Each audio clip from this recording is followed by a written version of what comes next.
Captain. What's going on, everybody? Okay, you introduce the live stream. Okay. Welcome, everybody, who's, about to tune in. Um, it's, it's, um, it's great to have, Jason, the cartoon fan, back for a one-on-one, discussion on the cartoons that we've been, binging, during these, tough times of staying inside. Oh, Jason? Oh, where you at? Oh, I was just turning the light on in my room, so the lighting in here would be a little bit better. Oh, that's okay. Okay, so Jason, if you don't mind, how about you briefly reintroduce yourself to those who aren't familiar? Hey there, everybody. This is Jason the Cartoon Fan. I'm an autistic YouTuber who usually does videos about the various cartoon merchandise items I have in my collection, though I also do other kinds of videos. The merchandise videos are the main thing I do, though. Yes, that's terrific. Okay, so when we were planning this live stream out, Jason has been telling me that he's especially excited to talk about the one cartoon that he's finished binging, which is the first season of the Disney Channel series Amphibia on Disney Plus. Yep, I haven't watched season two yet. I mean, I've seen a couple of clips, but not any full episodes. So, for those of you who've seen season two and know what happens, like the ins and outs of it, no spoilers in the live chat. Yes, and no spoilers for me either, because I've actually watched the first four episodes of that series in preparation for this live stream. And even though in reality it has been on my watch list for a long time, and I gotta say Your that Disney it Plus is watch list? what? Your Disney Plus watch list? Yeah, yeah, and I gotta say, Amphibia is a really, really good show. Uh, it uh, I'm sorry, my train of thought here. But yeah, uh, how about you talk about the things that you love about it? Okay, Okay, well, well, let's let's begin. begin. Amphibia Amphibia is a is a show show that that took took me me a a long long time time to to get get into, into, but but I'm I'm definitely definitely happy happy to to have have gotten gotten the the opportunity to opportunity to watch. watch. I I saw saw the the series series premiere premiere on on Disney Disney Channel Channel here in here the in the United United States States on on June June 17th, 17th, 2019, 2019, but but my my family family decided decided to to end end our our cable cable subscription subscription shortly shortly after, after, so I so I wasn't wasn't able to able to watch the watch the rest of rest of season season 1 one until it until it was was added to added to Disney Disney Plus Plus earlier earlier this this year. year. However, However, I I think it think it was was well well worth worth the the wait wait because because after after only only 7 seven episodes, episodes, Amphibia Amphibia quickly quickly became became my my favorite favorite Disney Disney Channel Channel series, series, currently currently producing producing new new episodes, episodes, as as well as well as my my favorite favorite new new animated animated series of series of 2019. 2019. I I tried tried really really hard hard to get into Big City Greens, but I gave up on my attempts to make it my new favorite currently running Disney show after about 8 episodes. I've enjoyed what I've seen of the DuckTales reboot, but haven't watched a full episode of that show since its first season. And I've only seen the first episode of The Owl House, but I'm definitely going to check that series out when it arrives on Disney Plus on October 30th. Save here.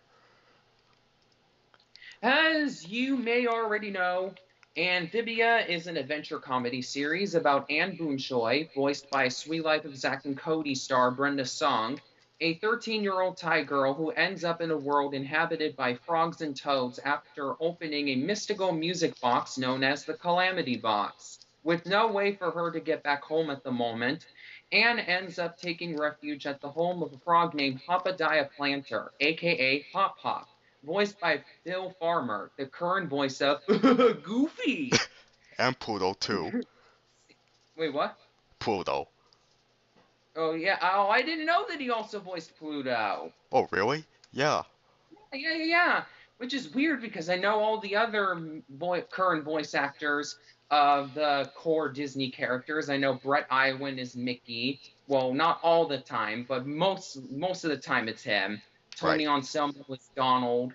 Brucey Taylor was Minnie until she passed away. We don't know who replaced her yet. they actually have found a new voice for Minnie, but I forgot the name of the voice actress at the moment. Well, in my opinion, it should have been Grey Delisle Griffin, since she replaced Taylor as the voice of Martin, Sherry, and Terry on The Simpsons. Yeah, exactly. But anyways, Hop Hop is a single amphibian who lives with his two grandchildren, Sprig and Polly. Later in the series, we're also introduced to Anne's human friends from Earth, Sasha and Marcy, who were also sent to the world of Amphibia as a result of the Calamity Box, due to both of them being with Anne when she first opened it. The best way I can describe my thoughts on Amphibia in only a single sentence is that it's what I wanted Big City Greens to be. While I definitely don't think Big City Greens is a bad show, in my eyes, it rehashes a lot of tropes and character dynamics from Phineas and Ferb, Gravity Falls, Star vs. the Forces of Evil, and Milo Murphy's Law, which, by the way, are my 4 favorite Disney television animation shows of the 21st century. And to me, the show doesn't do enough original things with those elements for me to think of it as that great series everybody else seems to view it as. Personally, I would put Big City Greens in the same category as such Disney cartoon shows as Timo Supremo, Kick Buttowski, The Buzz on Maggie, and Fish Hooks. Cartoons I think are entertaining enough for me to want to watch them every once in a while, but don't put in the amount of effort required for me to view them as masterpieces or anything like that. While Amphibia also takes a lot of its cues from other Disney television animation shows, it manages to breathe new life into those tired old cliches in nearly all of the episodes I've seen so far. And its ability to successfully do this is a major strength of the show's production team. Terrific. Any comments on that particular part? Um, uh, on which part on your last sentence? Well, just the parts I've been talking about in general. Well, yeah, I think with Big City Greens, I won't go as far as to say that I have the same opinion that it's average show, but I think it's pretty good overall from the few episodes that I've seen. But I respect your opinion on it, and I get what you're saying with how it's good on its own, but doesn't take too much creative risk, correct? Mm-hmm. Yeah. All right. So I guess we might as well talk about the aesthetics of the show, beginning with the art style.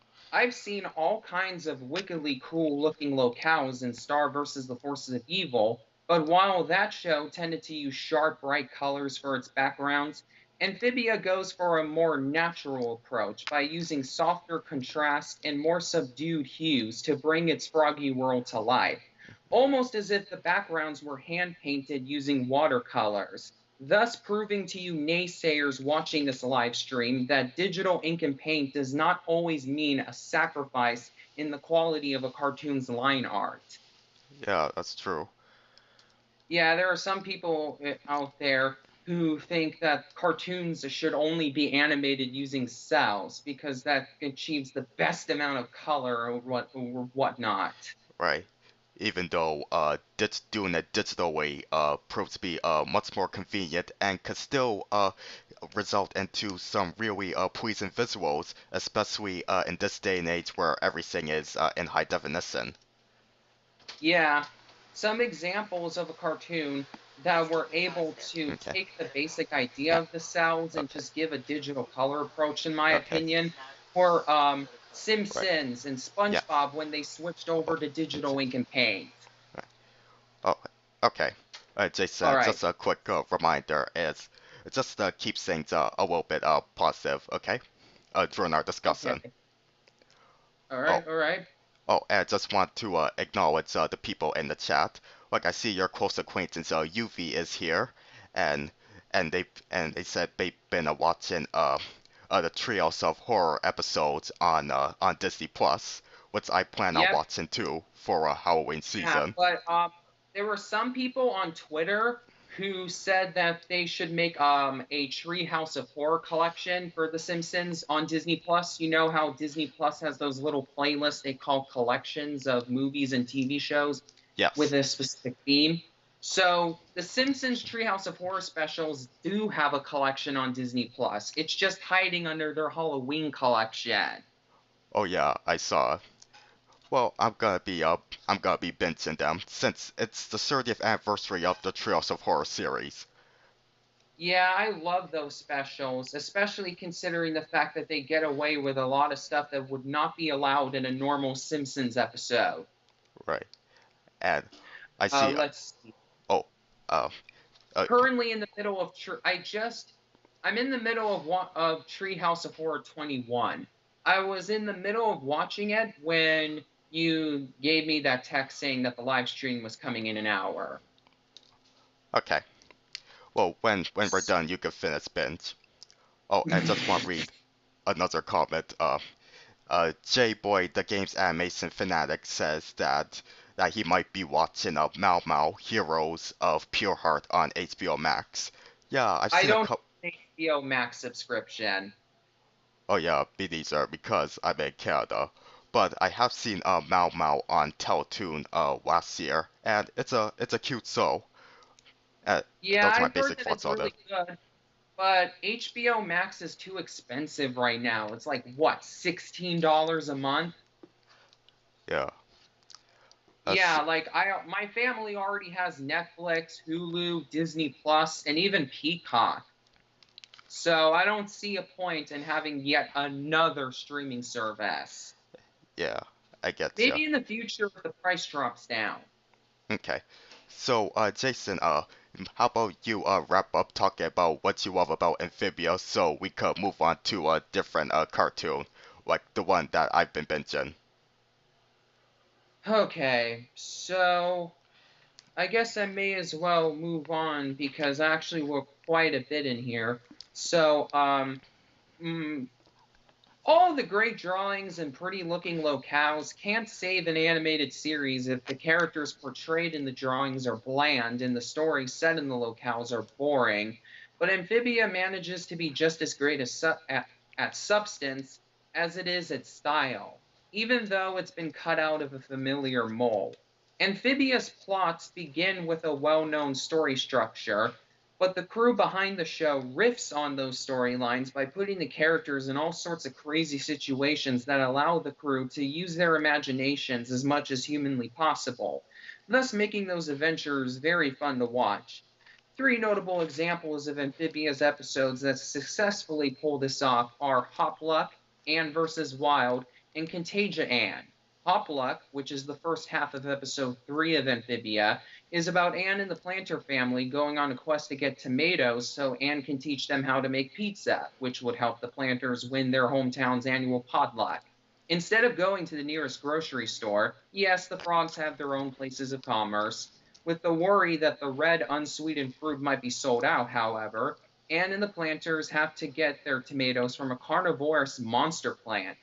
Anne versus Wild, the second half of the show's 7 episode, is about Anne pretending to be braver than she actually is while on a camping trip with the Planters. But this overused plot is given some much needed spice when the family is captured by a tribe of cannibal frogs called Mudmen, thus essentially forcing Anne to become as fearless as she claimed she was. Finally, Contagia Anne, which is the first half of Amphibia's 8th episode, is about Anne pretending to be sick in order to get out of doing chores with the Planters, who have essentially become Anne's adopted family by this point in the series.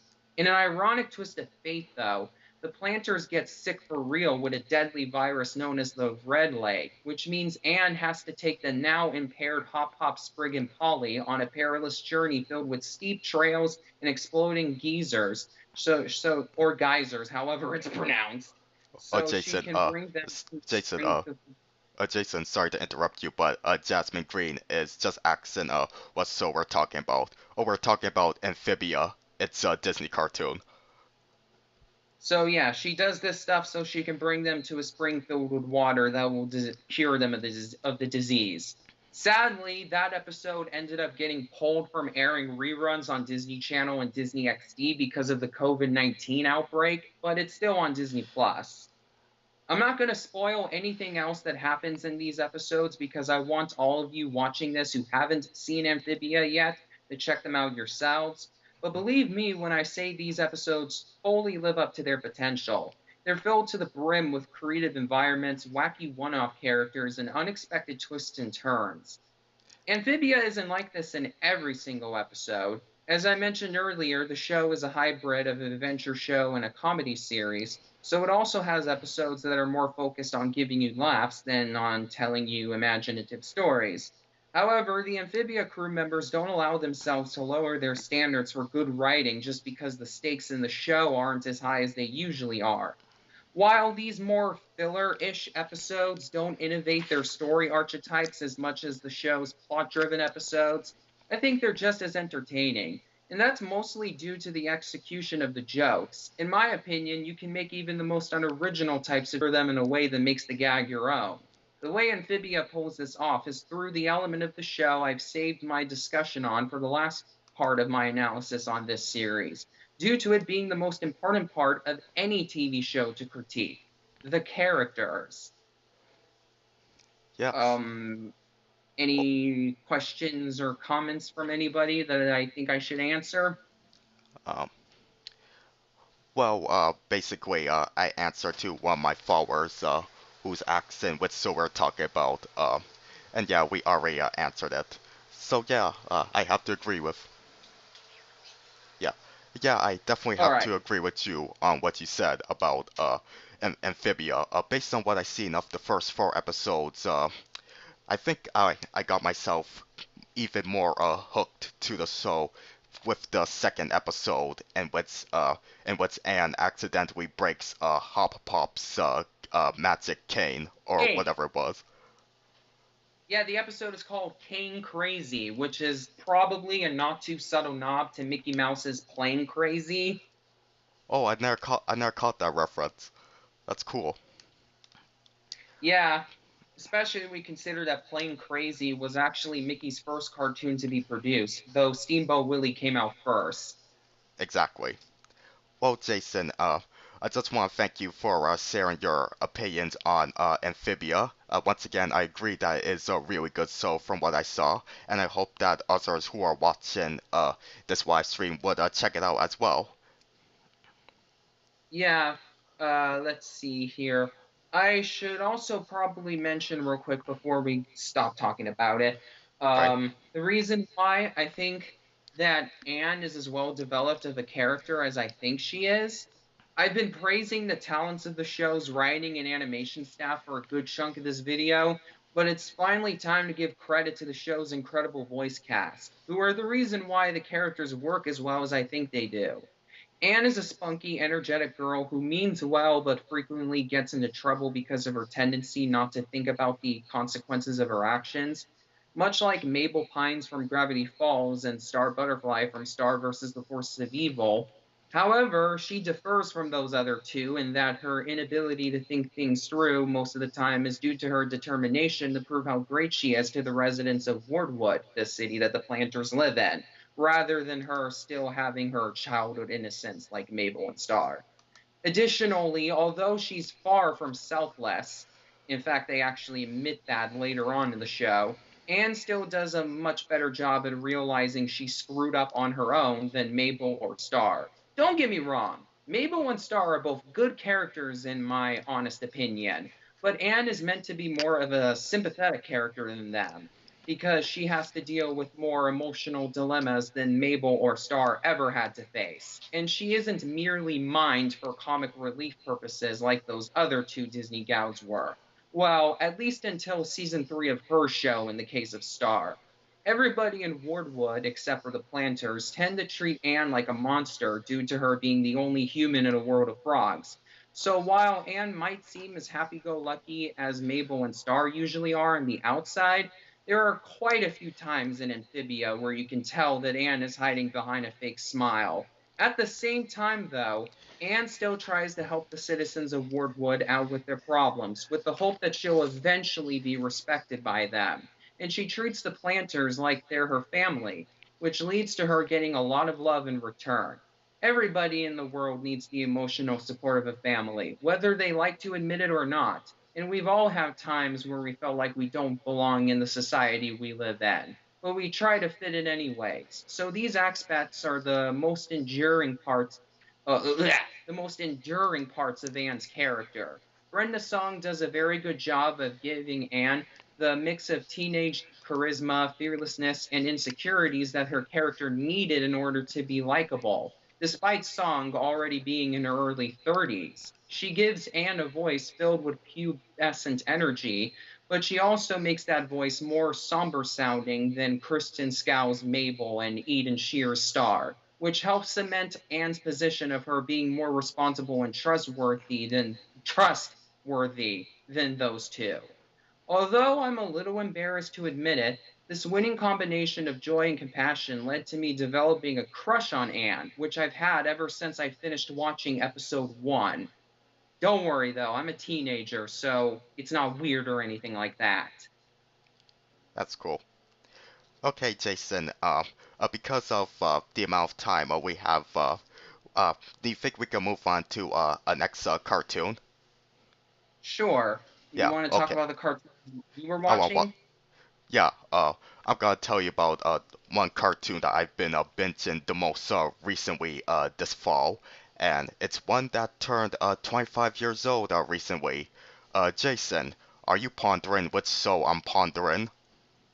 I think so, Brain, but the Rockettes, they're mostly girls, right? Yes, that's right. Pinky and the Brain. I was Oh, I by the way, I that was lifted from an actual episode. oh cool. Which one was It was that? Pinky and the Fog, if I remember correctly. Oh yeah. I have I have the first volume on DVD, which has the first one and a half seasons, and I binge watched all of them for every consecutive night until it was done. It was around the time that the show turned 25 years old, and when Or Animaniacs at least it's better celebrated its than 24. 27th anniversary. Oh, what Oh, was sorry. Well, at least 25 is better than 24. that? Yeah, I get it. It's a SpongeBob reference, right? Yep. Oh yeah. So yeah, Oh with yeah. Oh yeah. Yesterday was Leif Erikson Day. Bean to bargain. oh yeah, I forgot to mention that. Okay, so going back to Pinky and the Brain, when the last time I was watching it, I think from there my appreciation for those two characters have increased. Like I'll say I was a fan of the show since 2016, when I was watching it on SoMe, which was a short-lived streaming service provided by Rogers in Canada. They only had the first, I mean, sorry, not the first season. They only had the second season on there, and the first episode that they had for season two was "It's a Paper World," where they make a huge replica of the Earth made out of paper mache, and it was a good introduction to the show for me. Whoa, I had at best I had foggy memories of it, seeing it on YTV, like the episode where they go travel around the world in their hot air balloon. But 2016, again, that was when I really started liking these guys, and watching it on DVD recently maybe made my appreciation for the characters and the vocal performances for them, just all the stronger than before. And I assume you're a fan of Piggy and the Brain too, right, Jason? Well, yeah. My introduction to the show was completely different than yours. It was a childhood favorite of mine, but I didn't watch it during its original run because I was born in 2002, so I wasn't old enough to have actually been able to watch it when it was on Kids WB. But I did watch it on Disney of all places. Yeah, On that's right. Jetix? Pinky and the Or was Yeah, it on yeah, yeah. Jetix? Pinky and the Brain aired reruns on Toon Disney as part of Jetix from 2006 until the channel shut down in 2009, though it was carried over to Disney XD and they continued airing it there until 2011. Yeah. And speaking of Disney airing Warner Bros. Stuff, correct me if I'm wrong, but you uploaded a recording of the Bugs Bunny and Tweety show airing on Disney's one Saturday morning.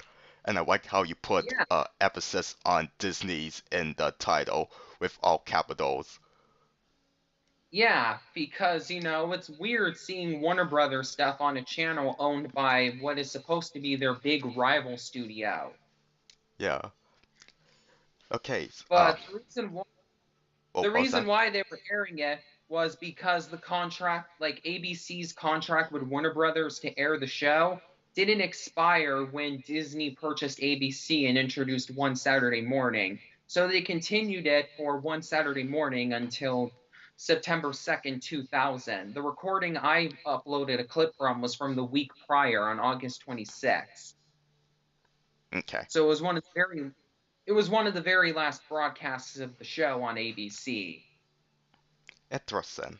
Yes. We have about 4 more minutes before we wrap up, but I just want to ask you, since it's the spooky season of Halloween, like I know we were talking about Treehouse of Horror, but which other Halloween specials or episodes do you plan on binging until the big day of the 31st? Disney Plus, in addition to having the Treehouse of Horror specials, Disney Plus has Halloween episodes of the Disney Channel shows in their Halloween collection, including terrifying tales of Recess from, well, Recess. Yep. Halloweenies from Goof Troop, October 31st from Kim Possible, terrifying tri-state trilogy of terror from Phineas and Ferb, Summerween from Gravity Falls, and Hungry Larry and Spider with a Top Hat from Star vs. the Force of Evil.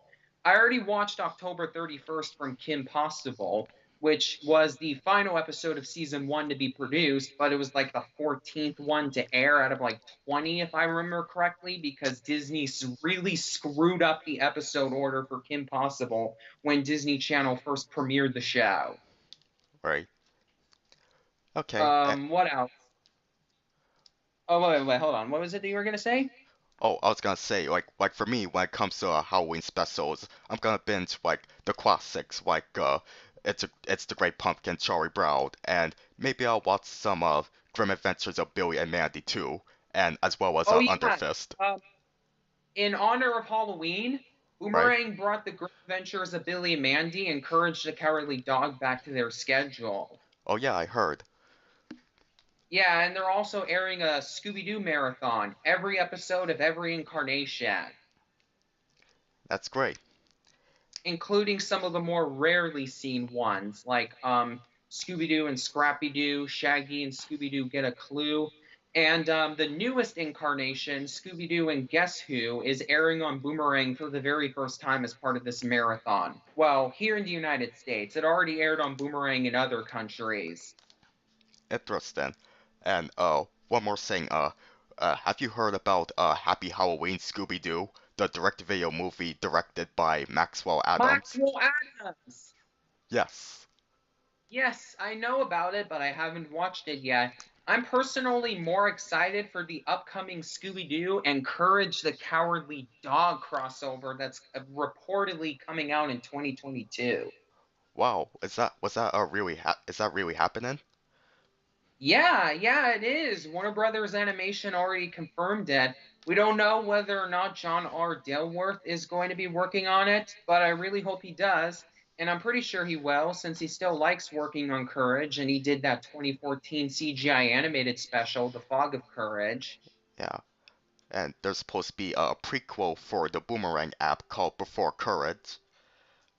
Yeah, but now that Boomerang's streaming service has basically been like it's not really been implemented as well as it used to be because of HBO Max, there is a very big chance that they might move the premieres over there. Right. Just like what they did with Looney Tunes cartoons and Jellystone. Correct. Okay, Jason. I think it's about time that we finish up, but I want to thank you once again for returning and for providing some insightful cartoon info. Oh yeah, thanks for inviting me over. I really appreciate it. Oh, Just want to what are you looking for? just want to Oh, just another page of the script I wrote just because there was one other point I wanted to put in. Well, what I All recommend you right, do here. is probably just how about you record and edit a review of Amphibia and post it on your channel to give your full thoughts on it. Well, well, I guess it's just that reviews aren't really something I do on my channel. But maybe if I get the chance another time, I'll talk more about it in a future live stream. Okay, that's okay. Well, once again, All right. thank you for being a good guest, Jason. Yeah, you're welcome. I'm definitely happy to be in another one of your live streams, and hopefully we can do this again sometime in the future. I was kind of hoping we'd be able to do a special live stream like near the end of October for Halloween. Oh, oh, that's okay. Well, but you have a good Halloween nonetheless. Yep. Yeah, you too. So, yeah, what else was there? Oh yeah. Also, I've been using Disney Plus besides Amphibia. I've been using it to watch Emperor's New School, Teacher's Pet, and let's see here. What was the other one? Oh yeah, Sweet Life of Zack and Cody. I figured I might as well bring that up. I'm a little bit disappointed that House of Mouse isn't on there yet. Yeah, same here. Well, Um, oh, Also, I've been watching a lot of America's Funniest Home Videos of all things. That show is on Disney Plus now. I'm a little bit surprised that they put it on there because I didn't think that. I know that it airs on ABC, but I thought that Vivana, or whatever the name of the production company is, has the full rights to the show. right. So, unfortunately for America's Funniest Home Videos, the older seasons have been cropped to achieve a false widescreen image, making it one of the 4 Disney Plus shows that had their aspect ratio messed with on the service, with the others being Goof Troop and Chippendale Rescue Rangers, which were also cropped to widescreen on Disney Plus. And let's see here. Super Robot Monkey Team Hyperforce Go. Remember that series from Jetix? I haven't watched an episode of it yet, but I heard of it. Yeah, well, that show was made in widescreen, but was first shown on Jetix cropped to 4:3. And unfortunately, it's in 4:3 on Disney Plus. Yeah. Okay. Okay, Jason. Like I said, it's about time to wrap up. Thank you for chatting with me for all the insightful info you gave us. Yep, I'm definitely happy to be here. Okay. You I'll take let you care. know if I come up with I'll Oh, let you what was know that? if I come up with any ideas for future live streams that we could do. Okay. You take care now. Yep, you Good. too. Adios. Yep, until next time. This is how I usually sign off my videos. Until next time, this is Jason the Cartoon Fan signing off. Adios.